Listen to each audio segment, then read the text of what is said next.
안녕하세요. 유용한 금융 지식을 전하는 황금언니입니다. 오늘은 저번 시간에 이어서 금리가 결정되는 구조와 우리가 할인받을 수 있는 금리에 대해서 설명을 드리려고 합니다. 이 영상들의 목적은 여러분이 이제 대출을 받을 때 금리를 낮추기 위해서는 어떻게 해야 할지를 전달해 드리기 위함이고요. 이런 내용들이 이제 은행원들을 참고해서도 설명을 해주기는 하지만 그 자리에서 그런 모든 내용들을 한 번에 이야기가 한계가 있어요. 그래서 그 이해를 돕기 위함이 이 영상의 목적입니다. 이제 저번 시간에 이어서 설명을 하려다 보니까 우선 저번 시간에 설명드린 내용에 대해서 다시 조금 정리를 하고 말씀을 드려야 될 것 같아요. 이제 저번 시간에 첫 번째는 금리가 결정되는 구조에 대해서 설명을 드렸는데요. 금리는 기준금리에 가상금리를 더하고 거기에 할인금리를 차감을 해서 최종적인 금리가 결정된다고 말씀을 드렸죠. 그리고 저번 시간에 두 번째는 기준금리에는 MI가 코픽스가 있다고 말씀을 드렸고 이 두 가지 금리가 어떤 차이가 있는지를 설명을 드렸어요. 그리고 선택만 할 수 있다면 최근에는 코픽스 금리가 낮기 때문에 코픽스를 선택을 하시라고 말씀을 드렸고요. 그리고 세 번째는 가상금리에 대해서 설명을 드렸는데 사실 가상금리는 고객이 선택할 수 있는 사항이 없기 때문에 설명드릴 것이 없었어요, 거의. 자, 오늘은 이 할인금리, 마지막에 남은 이 할인금리에 대해서 자세히 설명을 드리겠습니다. 지금부터 말씀드린 내용은 K땡은행의 할인금리에 대한 내용들이에요. 이제 각 은행들마다 할인금리를 운영하는 기준은 조금씩 다르고 이 기준이 절대적으로 모든 은행에 적용 다 된다고 말할 수는 없어요. 하지만 참고는 하실 수 있다고 저는 생각해요. 왜냐면은 제가 이제 본부에 있을 때 본부에서도 저도 일을 해봤고요. 제가 본부에 있을 때 느낀 건데요.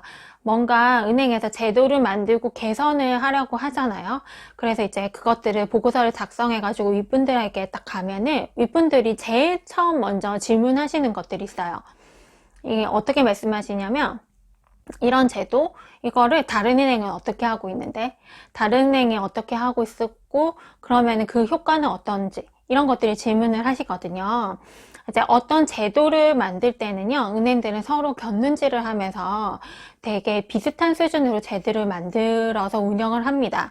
그래서 지금 제가 말씀드리는 이 내용들이 타 은행과 조금씩은 다를지 몰라도 크게 차이는 나지 않을 거라고 저는 생각합니다.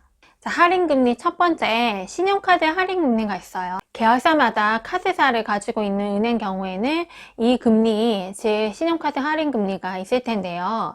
신용카드 할인금리는 우선 기본적으로 신용카드 결제통장이 대출을 받는 금융사이어야 합니다. 이게 전제고요.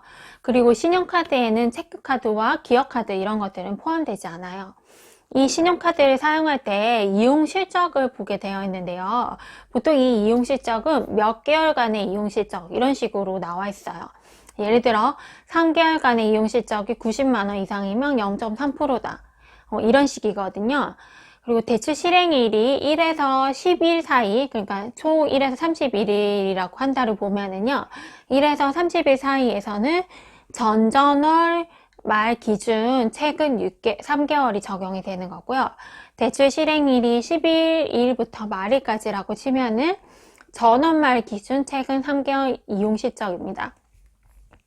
이용 금액에는 현금 서비스나 연회비, 재수수료, 연체료 등은 포함되지 않고요.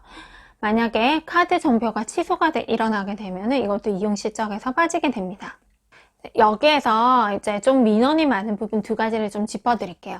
그 첫 번째가 카드 결제 통장은 대출을 실행하는 은행의 결제 통장이어야 해요.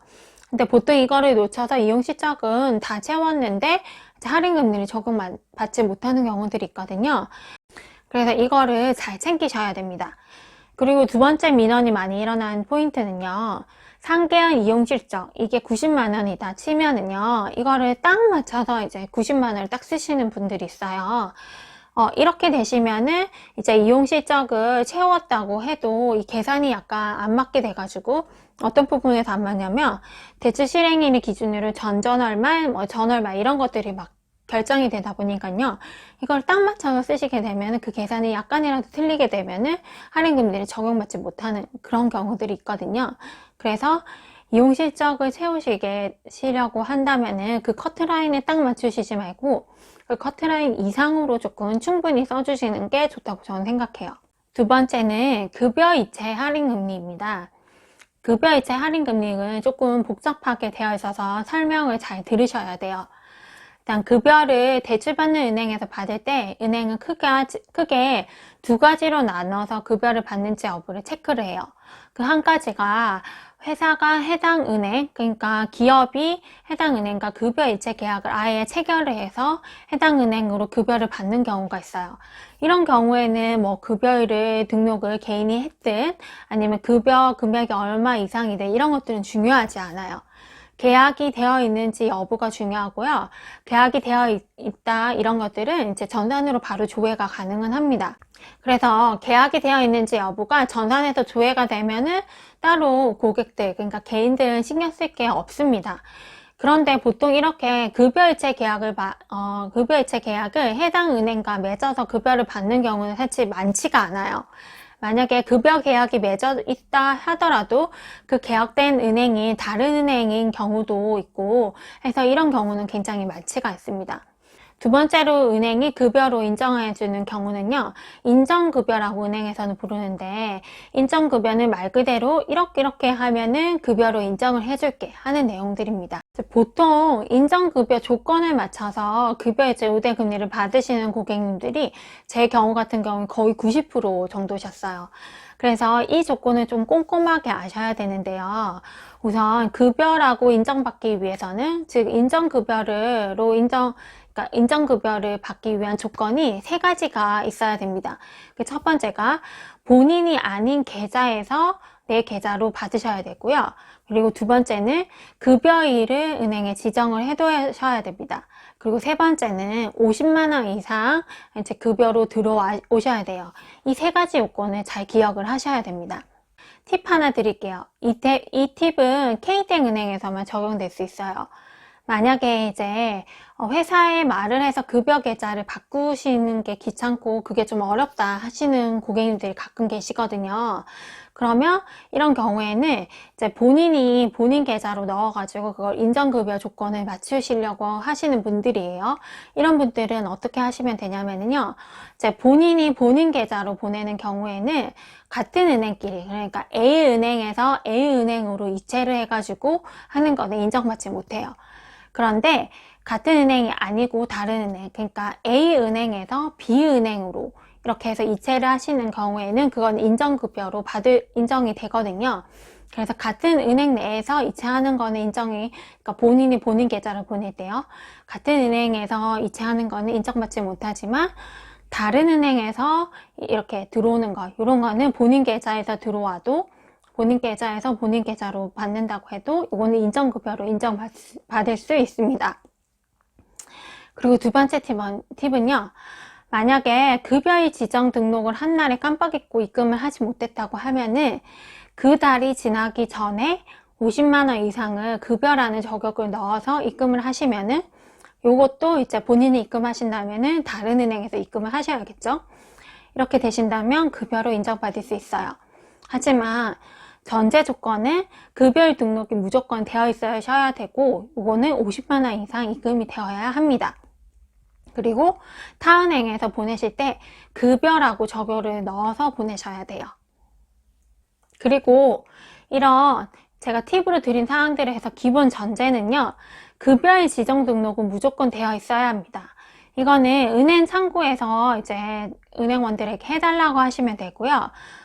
급여일 지정 등록이 되어 있는지 체크하는 것이 정말 중요하니까 대출 상담을 할 때 꼭 이거를 해달라고 잊지 말고 하시는 게 좋습니다. 그리고 보통 은행원들은 이거를 챙겨서 해주고 있거든요. 할인금리 세 번째, 자동이체 실적이 3건 이상이시면 할인금리를 적용받을 수 있는데요. 그런데 자동이체 실적은 자기 계좌에서 어떤 계좌로 자동이체되는, 즉 계좌 간 자동이체는 적용이 되지 않아요. 아파트 관리비, 지로 자동이체, CMS 이런 것들이 되는데요. 쉽게 말해서 아파트 관리비, 핸드폰 요금, 인터넷 요금, 전기 요금, 정수기 요금, 보험료 이런 것들이거든요. 이런 것들은 이제 적용이 돼요. 이 부분이 좀 민원이 많아요. 계좌 간 자동이체를 걸어두고 자동이체 실적을 채웠다고들 말씀을 많이 하시는데, 사실 계좌 간 자동이체는 자동이체 실적에 포함되지 않습니다. 그래서 절대 요거는 본인도 잘 챙기셔야 됩니다. 네 번째는 전자금융 우대 실적이에요. 전자금융이라고 하면 보통 인터넷 뱅킹을 떠올리기 쉬운데요. 여기에서 전자금융은 모바일 앱을 깔아서 이용하는 걸 말해요.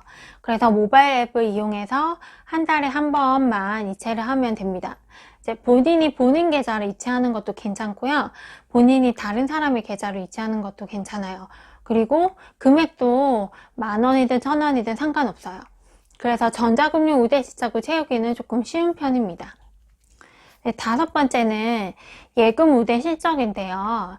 K땡은행 같은 경우에는 30만원 이상 적금 계좌를 보유하고 있으면 적용이 돼요. 네, 여기에서 포인트는 펀드 같은 투자 상품도 아니고 ISA나 IRP 같은 세제 혜택이 있는 상품도 아닌 딱 그냥 순수한 적금 상품입니다. 그리고 또 매달 자동 이체를 할 필요가 없어요. 그래서 자동 이체를 하지 않고 잔액 30만원 이상만 유지하고 있다면 적용이 됩니다. 그래서 팁 하나를 드리자면요. 저는 자유적립식 30만원 적금을 가입을 해서 자동 이체를 하지 않아도 된다고 말씀을 드려요. 자유적립식 적금 같은 경우에는 매달 같은 금액을 넣지 않아도 만기해질 시 만기 금리가 적용되기 때문이에요. 그래서 자유적립식으로 30만원 이상 적금을 가입하시고 자동 이체를 하지 않아도 된다는 점 알려드립니다. 자, 이것으로 K땡은행의 대출 우대 금리에 대한 설명을 마치겠습니다. 이 영상이 많은 분들에게 도움이 되었으면 좋겠습니다. 감사합니다.